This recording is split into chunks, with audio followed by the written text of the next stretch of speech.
Well, why don't you tell me if you agree that it sounds like this guy is making a prediction for a November Southern California earthquake?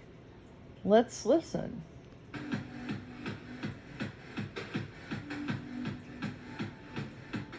Just after 10 a.m. one November day in the near future, the southern portion of the San Andreas Fault lurches into life. A huge section of plate shifts all at once, shattering the morning peace. What follows will be the worst day in California's history.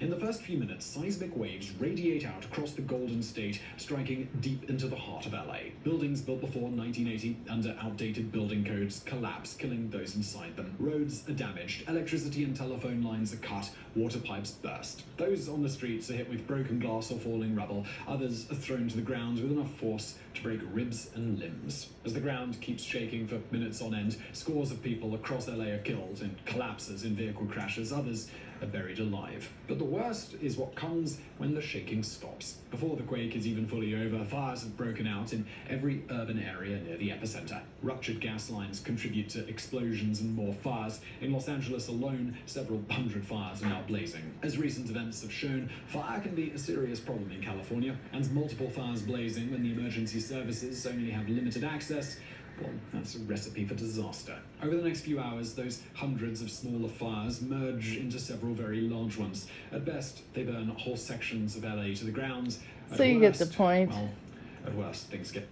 But the fact that he said in the near future, in November, kind of bothers me.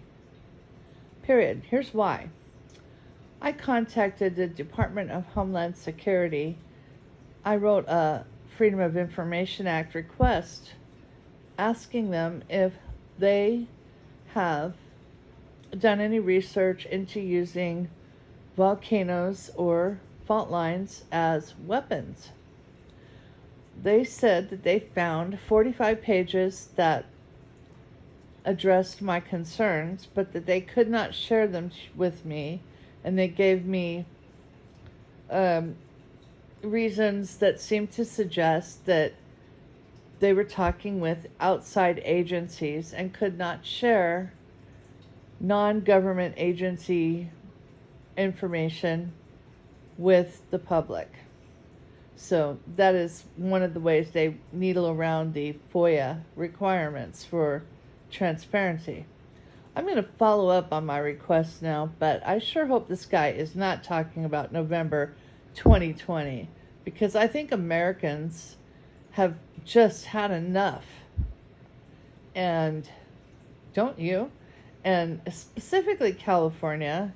I mean, it's bad enough that we have to deal with Nancy Pelosi and her nephew, Gavin Newsom, or should I call him Nuisance?